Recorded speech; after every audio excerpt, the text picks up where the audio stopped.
So the background of the sparrow dried really nicely, and now I'm going to put in the background color of the sparrow, and what I'm going to do is use a light tan color underneath the majority of the sparrows.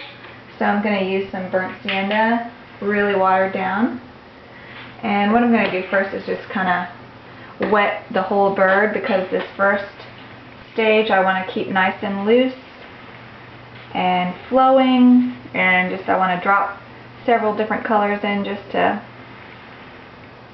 add interest and kind of set the tone for my background.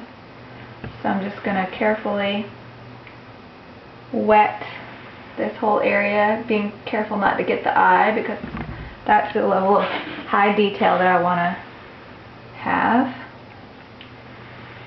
So I'm just carefully working around the eye,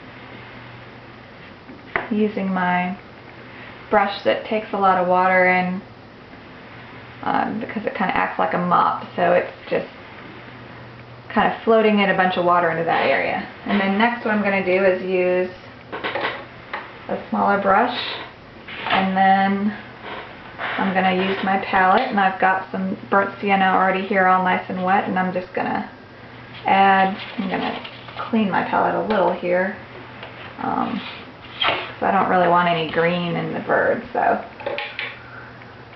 get some burnt sienna,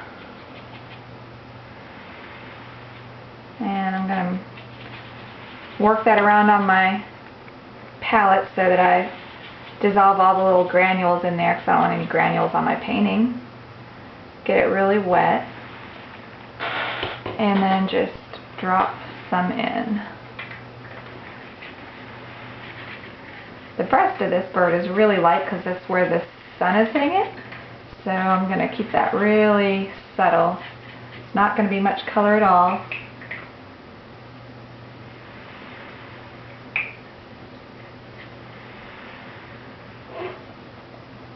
The beak is bluish, so I'm gonna keep off of that. I don't want any yellow tones in there, so I'm gonna stay off the beak area with this.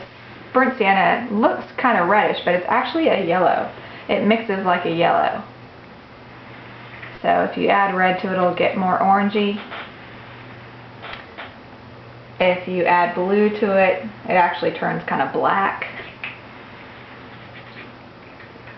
Okay, now I'm going to add some ultramarine blue in these shaded areas. And I'm going to put some more burnt sienna in there because I don't want it that black looking. This is a shaded area of the bird.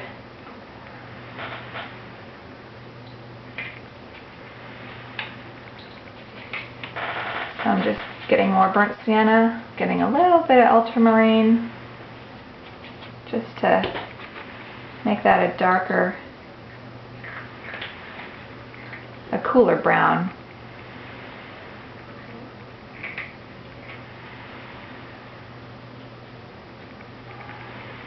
Then these feather areas are pretty pure burnt sienna, so I'm just going to put pure burnt sienna in there. And I'm going to drop some more ultramarine in there, just little dabs of it here and there. And I'm constantly looking at my picture just to see where the darker areas are. And it does add interest, like I was saying, it does add interest not to just make this all a flat one color. So you'll notice I'm using 2 or 3 colors. You don't want to go overboard because then it'll get muddy. But it's good to have several different colors in your washes because it adds interest.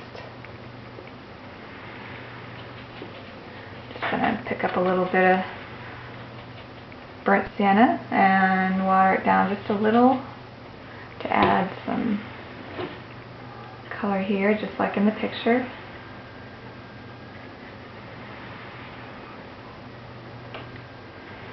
And this is kind of a darker color. So you can see there's a lot of different colors in there. And depending on the style of your painting, you can put even brighter colors in. But I'm trying to keep this kind of subtle. But you know, if your style is going to be more colorful and sharp edges, you can use more different colors. It is a painting, it's not a photo, so you can use a lot of different colors depending on your imagination. But this painting, I want it to look pretty realistic, so I'm kind of sticking to the true colors in the picture.